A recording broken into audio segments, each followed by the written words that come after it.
So today we are starting our chapter 3A from the chemistry textbook, acid, bases and salts. We'll start from page number 39. The first part is of introduction. We have studied earlier that acids are the substances which are sour to taste, and the general definition of bases can be: bases are the substances which are bitter to taste and soapy in touch, and salts are formed by the combination of acids and bases. When acids and bases combine with each other, chemically react with each other and neutralize each other, salts are formed. So this is the general basic definition of acids, bases and salts. But in this chapter we are going to study in detailed definitions of acids, bases and salt, and we are going to study various chemical reactions involving acids, bases and salts. So first we'll study the definition of acid. Acid is a substance which on dissolution in water produces H plus ions as only positive ion. And the definition of the base can be: bases are the substances which on dissolution in water produce OH minus ion as the only negative ion. We all know that every substance or every molecule is made up of two types of radical, one positive and one negative. So acids are the substances which have H plus ion as the positive radical, and bases are the substances which have OH minus ion as the negative radical. So these are the proper definitions or proper scientific definitions of acids. We can see many acids and bases. We can see many examples of acids. HCl is an acid, H2SO4 is an acid, HNO3, that is nitric acid, is an acid, and in all the acids you can find presence of H plus ion. Means acids are made up of H plus ion and another negative radical. Negative radical can be any of the negative radical. Means in HCl, negative radical is Cl, positive radical is hydrogen.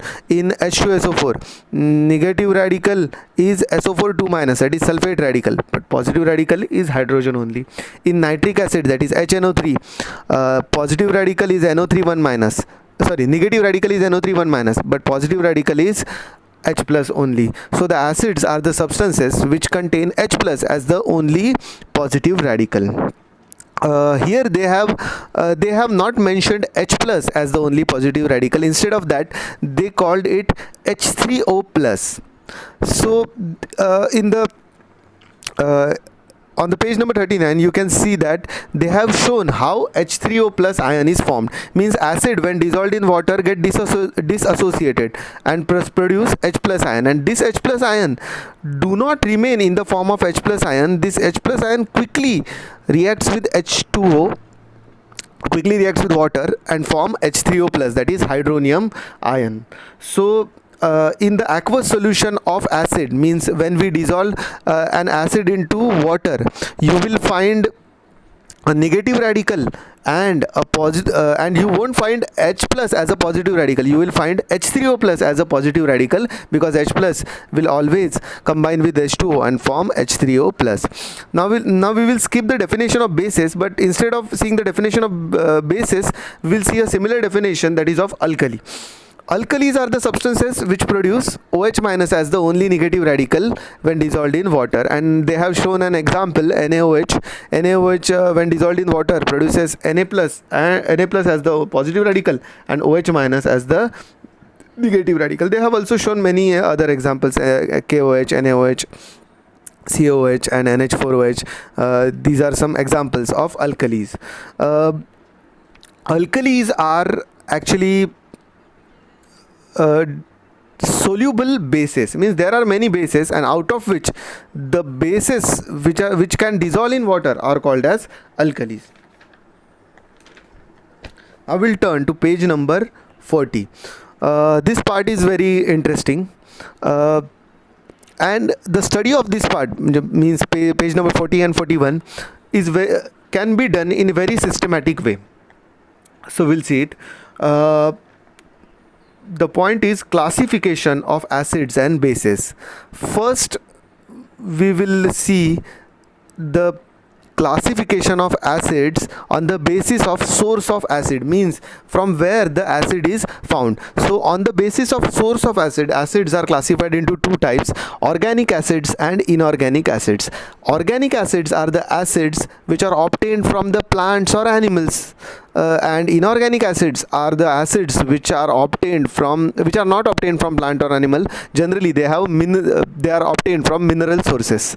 So the examples of organic acids are citric acid. Citric acid is found in citrus plants, lemon, sweet lime, oranges. Citric acid is present in these plants. Oxalic acid is found in tomatoes. Tartaric acid is found in tamarind. Acetic acid is prepared from different types of fruits, and it also has an organic nature. And inorganic examples of inorganic acid are HCl, hydrochloric acid, H2SO4, sulfuric acid, HNO3, nitric acids. Generally you will find that organic acids are not very strong acids. They are edible, but inorganic acids are very strong and poisonous acids. Next is classification of acids on the basis of molecular composition of acid, means based on their molecular formula. The first type is hydracids. Hydracids are the acids which contains hydrogen and a non-metal. Only hydrogen and non-metal are present in these type of acids. You can see the examples: HCl, HBr and HR are written over there, and they contain only hydrogen and a non-metal. Next type of acids are oxyacids. Oxyacids are the acids which contain hydrogen, a non-metal, as well as oxygen. They contain hydrogen, non-metal and oxygen. Such type of acids are called as oxyacids. Examples are nitric acid. You can see nitric acid contains hydrogen. The formula for nitric acid is HNO3, and it contains hydrogen, nitrogen as well as oxygen. Next classification of acids as well as bases is classification based on strength of acid. So acids are classified as strong acids and weak acid. Strength of acid depends upon the presence or the production of H3O plus ions, that is a hydronium ion or H plus ion. For simplicity, I will use hydrogen ion or H plus ion in place of H3O plus ions. Okay, so the strong acids or the strength of acid depend upon number of hydronium ion produced or number of hydrogen ions produced by that particular acid. Let's take an example. I have written on this page. Let's take an example of sulfuric acid and acetic acid. We all know that sulfuric acid is a very strong acid and acetic acid is a weak acid. So why sulfuric acid is considered as strong acid and why acetic acid is considered as weak acid, that we are going to see. Suppose in a beaker I have 100 molecules of H2SO4, that is sulfuric acid, dissolved in water, and in another beaker I have 100 molecules of acetic acid, that is CH3COOH, dissolved in water.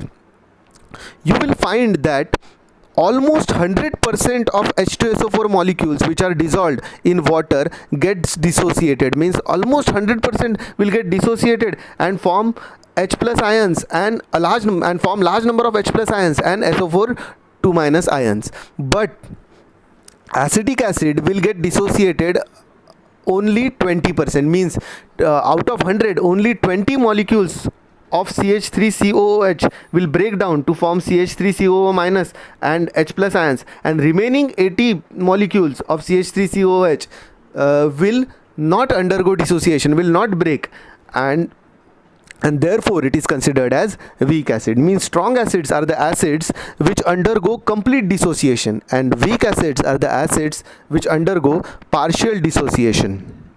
And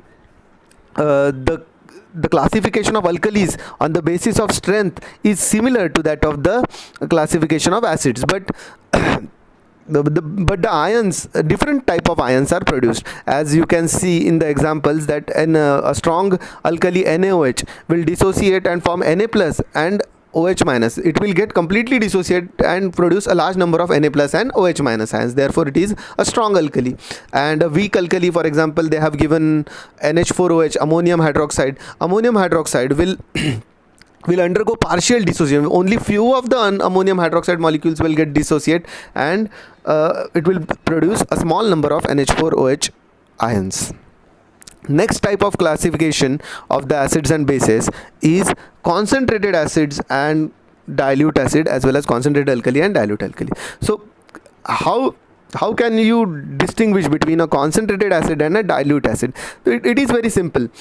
A sample of acid which is having large amount of acid and very small amount of water, or not any amount of water, is called as concentrated acid. And dilute acid is an acid which contains very low amount of acid and large amount of water in it. So such acid is called as dilute acid. And similarly, you can read the classification of the bases also. Now we will turn to page number 41, and here you can see another way of classification of acids, which is classification of acids based on basicity. Now we are going to see what is basicity of an acid. Basicity of an acid is the number of H plus ions produced. Basicity of an acid is the number of H plus ions produced by one molecule of an acid. Means one molecule of an acid can produce how many H plus ions. So it is very easy. By observing the formula only, you can easily find out the basicity of acid. The first type is monobasic acid. Monobasic acid means the acids of which one molecule contains only one H plus ion. Example is HCl. You can easily see the formula that HCl contains only one H plus ion. Another example is CH3COH, which also dissociate to produce one H plus ion, and there are many examples. HNO3 is another example of monobasic acid.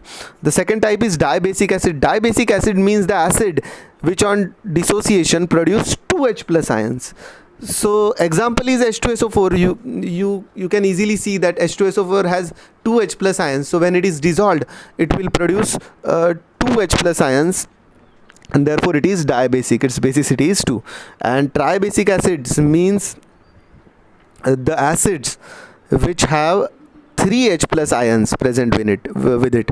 The example is H3PO4. Phosphoric acid. Phosphoric acid on dissociation produces 3 H plus ions. So in this way, you can easily classify the acids on the basis of its basicity.